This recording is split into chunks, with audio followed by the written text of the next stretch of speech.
இப்போ நம்ம வந்து சப்டோட்டல் வந்து எப்படி இன்க்ளூட் பண்ணுறது அப்படின்னு பார்க்குறோம். சப்டோட்டல்னா ஒரு குறிப்பிட்ட செக்மெண்ட்டுக்கு வந்து எப்படி டோட்டல் போடுறது அப்படின்ட்டு. உதாரணத்துக்கு வந்து டேட்டா இருக்குன்னு வைங்க. இந்த டேட்டாவில் ப்ராடக்ட் இருக்குது. இந்த ப்ராடக்ட்டில் வந்து வெண்ணிலா, ஸ்ட்ராபெர்ரி இது மாதிரி நிறையா ஐட்டங்கள் இருக்குது, சாப்பிட்ற ஐட்டம்.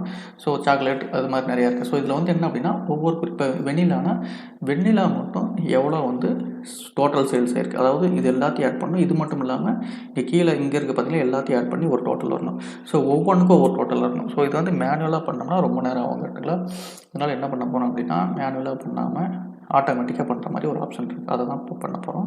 ஸோ வந்து ஃபஸ்ட்டு அப்படின்னா இப்போ பழைய சில பேர் என்ன பண்ணுவாங்க அப்படின்னா இன்னும் கொஞ்சம் ட்ரிக்கியாக இங்கே கிளிக் பண்ணுவாங்க. கிளிக் பண்ணிட்டு டேட்டா போவாங்க. டேட்டா போனோன்னே A to Z ஸ்டார்ட் பண்ணிட்டீங்கன்னா ஆட்டோமேட்டிக்காக இது வந்துடும். இங்கே வந்ததுக்கப்புறம் என்ன பண்ணுவாங்க, ரைட் கிளிக் பண்ணுங்கள், இன்சர்ட் கொடுங்க. இன்சர்ட் கொடுத்துட்டு இங்கே போவாங்க. போயிட்டு ஈக்குவல் டு சம் அப்படின்னு டைப் பண்ணி இந்த ஏரியாவை செலக்ட் பண்ணி இது வரையும் செலக்ட் பண்ணிடுவாங்க. என்டர். ஸோ வந்து இப்படி வரும். ஸோ மறுபடியும் போவாங்க. மறுபடியும் கீழே போவாங்க. கீழே போயிட்டு இந்த இடத்துல ஆட் பண்ணுவாங்க. ஆட் பண்ணி ஒவ்வொன்றா சம் கொடுப்பாங்க. ஸோ அது வந்து பார்த்திங்கன்னா ரொம்ப ஓல்டான மெத்தட். அது வந்து ஒர்க் அவுட் பண்ணால் ரொம்ப நேரம் ஆகும். ஒரே செகண்டில் ஒர்க் அவுட் எப்படி பண்ணுறது அப்படின்ட்டு நம்ம இப்போ பார்க்க போகிறோம். சரி, ஓகே. இப்போ வந்து செலக்ட் பண்ணிக்குவாங்க. செலக்ட் பண்ணிட்டு டேபிளில் எங்கே வேணாலும் செலக்ட் பண்ணிக்குவாங்க. அது ஒன்றும் பிரச்சனை கிடையாது. செலக்ட் பண்ணிட்டு சப்டோட்டல்ங்கிற ஒரு ஆப்ஷன் இருக்குது பார்த்தீங்கன்னா, சப்டோட்டலுக்கு போங்க. கிளிக் பண்ணுங்கள். கிளிக் பண்ணோடனே ஆட்டோமேட்டிக்காக என்டையர் டேபிள் வந்து செலக்ட் ஆகிக்கும். செலக்ட் ஆனோடனே இங்கே இருக்குது பார்த்தீங்களா. ஸோ இங்கே வந்து first at each change in சப்டோட்டலுங்கிற ஒரு பாக்ஸ் மாதிரி ஓப்பன் ஆயிரும்.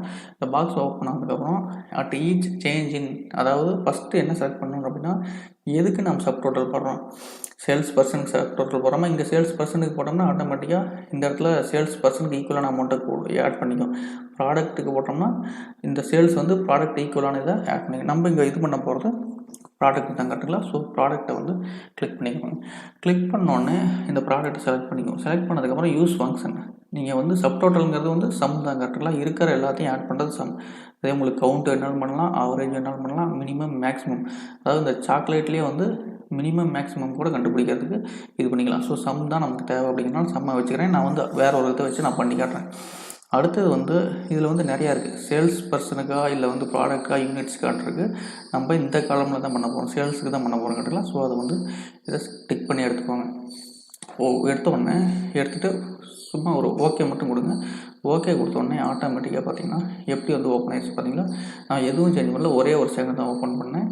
ஓப்பன் பண்ணோடனே ஓவரால் சப்டோட்டல் தனித்தனியாக பிரித்து இங்கே வந்து டைப்பும் பண்ணி தந்திருக்கு. நமக்கு வந்து சப்டோட்டல் வேணும் அப்படின்ட்டு டைப்பும் பண்ணி தந்திருக்கு. ஸோ வந்து எப்படி சூப்பராக சப்டோட்டல் போட்டிருக்கு பாருங்கள். ஒவ்வொரு இதுக்கும் தனித்தனியாக எக்ஸலே சப்டோட்டல் பண்ணி போட்டுக்கிறது. அதே மாதிரி பார்த்தீங்கன்னா சப்டோட்டல் முடிஞ்சதுக்கப்புறம் கிராண்ட் டோட்டல் ஒட்டு மொத்தமாக எல்லாத்தையும் ஆட் பண்ணி ஒரு கிராண்ட் டோட்டலும் போட்டோம். அந்த கிராண்ட் டோட்டல் பண்ணுறப்ப இந்த 3 சப்டோட்டலை ஆட் பண்ணி போடும்.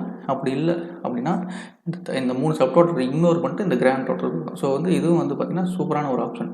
ஸோ இங்கே டைப்பும் பண்ணிடும், இதுவும் பண்ணிடும். ஸோ இங்கே போய்ட்டு இன்னும் ஒரு ஆப்ஷன் இருக்குது. இங்கே கிளிக் பண்ண என்ன ஆகுதுன்னு பாருங்கள். இது வந்து குரூப்பிங் அப்படிம்பாங்க. இதை நான் கிளிக் பண்ணிட்டேன் அப்படின்னா எல்லாமே இது பண்ணிட்டு கிராண்ட் டோட்டல் மட்டும் பெண்டிங் இருக்கும். ஸோ மறுபடியும் கிளிக் பண்ணுங்கள்.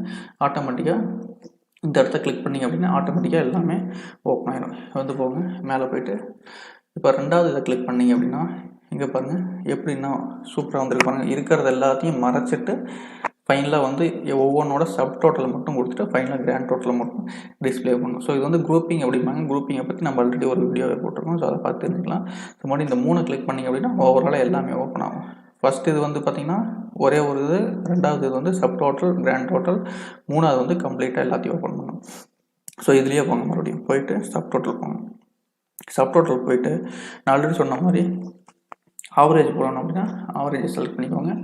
ஓகே கொடுத்தீங்க அப்படின்னா ஒவ்வொன்றுக்கும் ஆவரேஜ் வந்துடும். உதாரணத்துக்கு வந்து பாருங்கள், இதோட ஆவரேஜ் வந்து நான் இங்கே செலக்ட் பண்ணி பார்த்தனாவே தெரியும். இங்கே வந்து சம் ஆவரேஜ் வந்து 1450, 1650. ஸோ அந்த ரேஞ்சில் வந்து வந்துச்சு. ஸோ இப்படி தான் வந்து ஆவரேஜ் போட்டனாலும் யூஸ் பண்ணிக்கலாம். எது வேணாலும் நீங்கள் யூஸ் பண்ணிக்கலாம். சப்டோட்டல்னு இல்லை, ஆவரேஜ், கவுண்ட்டு எல்லாமே ஒரு குரூப்புக்கு பண்ணுறது தான் இந்த சப்டோட்டலோட ஃபங்க்ஷன். வீடியோ பார்த்ததுக்கு நன்றி. மீண்டும் சந்திப்போம். நன்றி, வணக்கம்.